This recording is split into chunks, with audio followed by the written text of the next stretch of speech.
రాజకీయ అంశాలు latest political updates అందించడానికి మనతో పాటుగా సీనియర్ సంపాదకులు తెరకపల్లి రవి గారు సిద్ధంగా. రవి గారు నమస్తే సార్. నమస్తే సార్. ఇండిగో అంశం మనం చూస్తున్నాం, ప్రపంచవ్యాప్తంగా కూడా ఫోకస్ అంతా ఇండిగో మీదే వెళ్ళింది. ఎప్పుడు జరిగిన సంఘటన జరిగింది, దీన్ని ఎవరో కూడా పట్టించుకోలేదు. చాలా చాలా కథనాలు వచ్చినాయి, పాజిటివ్గా ఉన్నాయండి, నెగిటివ్గా ఉన్నాయండి, ఎవరికి నచ్చినట్టు వాళ్ళు వార్తలు రాసుకున్నారు.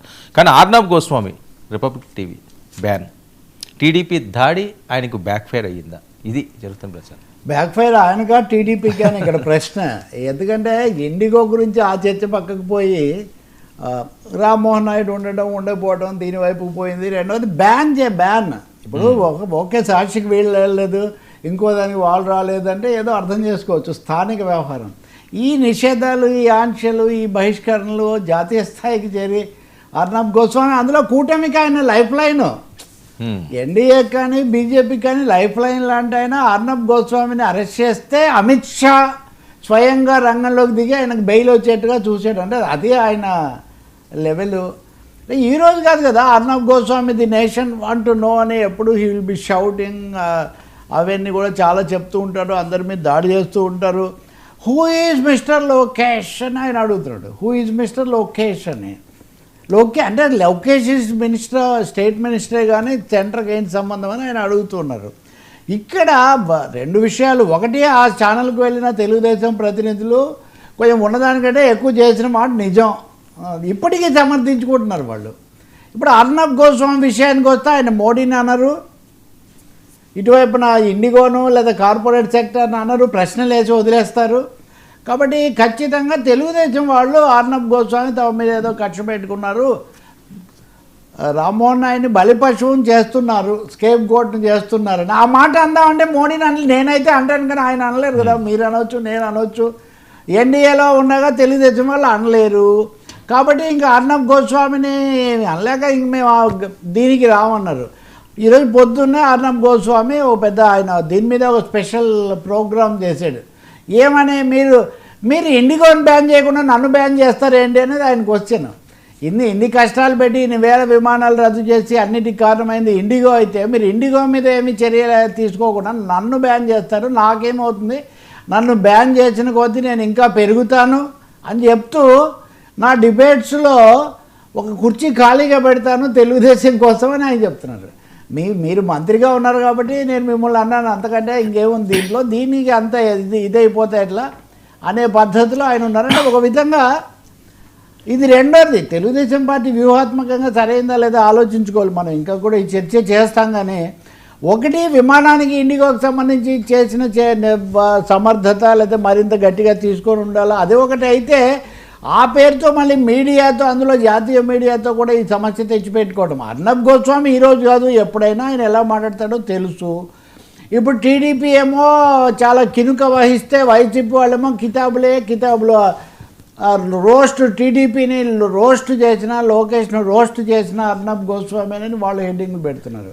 సో ఈ విధంగా ఈ సమస్య ఏంటంటే హైజాక్ అయిపోయింది. ఇప్పుడు అర్నబ్ గోస్వామి ఈ సమస్యను హైజాక్ చేసి లేకపోతే డైవర్ట్ చేసి అది రామ్మోహన్ నాయుడు అంశంలాగా మారింది. ఖచ్చితంగా రామ్మోహన్ నాయుడు కేంద్రం పాత్ర మనం చర్చించాల్సిందే. కానీ ఇక్కడ ఒకటేమో శృతి మించిన ఈ వందిమాగధ సంస్కృతి వల్ల వచ్చినటువంటి సమస్య ఒకటి.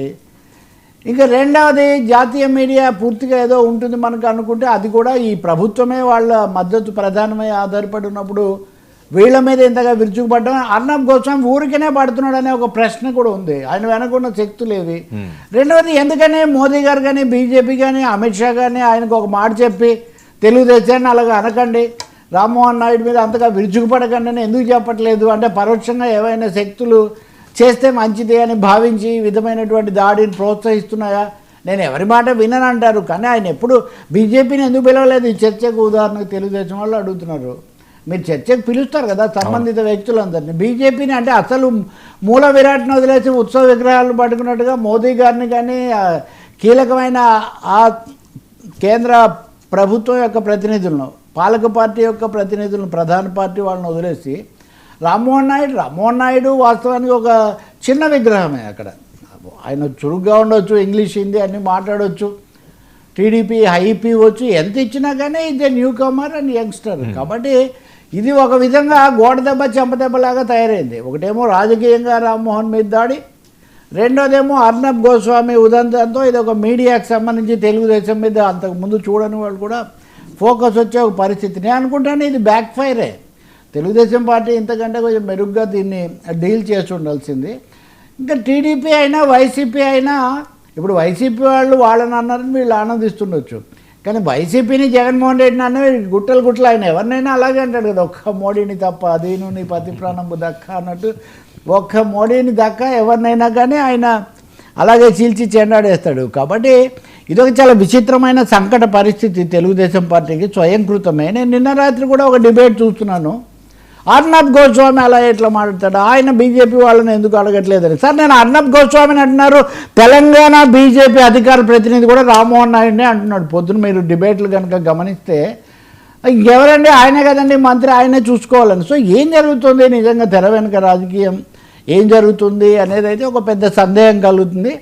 రెండోది మీడియాకి వెళ్ళి నిన్న కూడా సర్దుకోవట్లా. ఉదాహరణకు ఆ రోజు మాట్లాడిన దీపక్ రెడ్డి నిన్న కూడా అవునండి మా మంత్రి మా రాష్ట్రం నుంచి ఉన్నదాన్ని చూసుకుంటున్నాడని నేను చెప్పాను అన్నాడు. అంతవరకు చెప్పుంటే బాగానే ఉండేది, మానిటర్ చేస్తున్నారు అది ఇది అనేసరికి అది ఒక సమస్యకి దారితీసింది. ఆ తర్వాత ఆయన మళ్ళీ పటాభిని కూడా పిలిచి ఆయన కూడా ఇరికిచ్చాడు ఎవరు, అర్నబ్ గోస్వామి. అందుకనే దేశంలో మీడియా పోలరైజేషన్ అంట, మీడియా విడిపోయి రెండు శిబిరాలుగా విడిపోవడం అనేది ఏ స్థాయిలో జరిగింది, మీడియా మోడియాగా మారిపోయిందని నేను తరచూ చెప్పే మాట ఎంత నిజమని అర్నబ్ గోస్వామి లాంటి వాళ్ళు నిరూపిస్తున్నారు. ఎంత అంటే ఆయన రామ్మోహన్ నాయుడిని అంటాడు కానీ మోదీ ప్రభుత్వాన్ని ఏమన్నాడు. మోదీ ఆశీస్సులు లేకుండా రామ్మోహన్ నాయుడు ఏమైనా చేయగలుగుతాడా అసలు అక్కడ? కాబట్టి ఇదొక చాలా విచిత్రమైన పరిస్థితి. తెలుగుదేశం పార్టీ కూడా తన మీడియా పద్ధతిని దీన్ని మార్చుకోవాలి. మీకు నేను చెప్పాను, చంద్రబాబు నాయుడు వాస్తవానికి ఎంబార్గో పెట్టాడు, మీరు ఇండిగో మీద మాట్లాడకండి, దీంట్లో మనకు తలనొప్పి వద్దని. ఆయన మాట్లాడింది కూడా మన ముందు చర్చకు ఉంది. కాబట్టి దాన్ని ఉల్లంఘించిన అత్యుత్సాహం వల్ల కూడా వచ్చినటువంటిది. ఈ ఉత్సాహం ఏదో ఇండిగోని అదుపు చేయడంలో చూపించుంటే చాలా బాగుండేది. కానీ అర్నబ్ గోస్వామి మటుకు ప్రతిదాన్ని పబ్లిసిటీకి బాగా వాడుకోగలడు. కాబట్టి సెన్సేషన్కు దీన్ని చాలా భారీ ఎత్తున దీని మీద ఒక వారం 10 రోజులు ఆయన ఈ అంశంతోనే చెలగాట వాడతాడేమని అనిపిస్తుంది ఖచ్చితంగా. సార్ రామ్మోహన్ ఓకే, ఆయన ఏం జరుగుతున్నది మినిస్ట్రీలో ఉన్నది ఖచ్చితంగా మోదీ గారు కానివ్వండి, అమిత్ షా గారు వీళ్ళందరికీ కూడా ఎంతో కొంత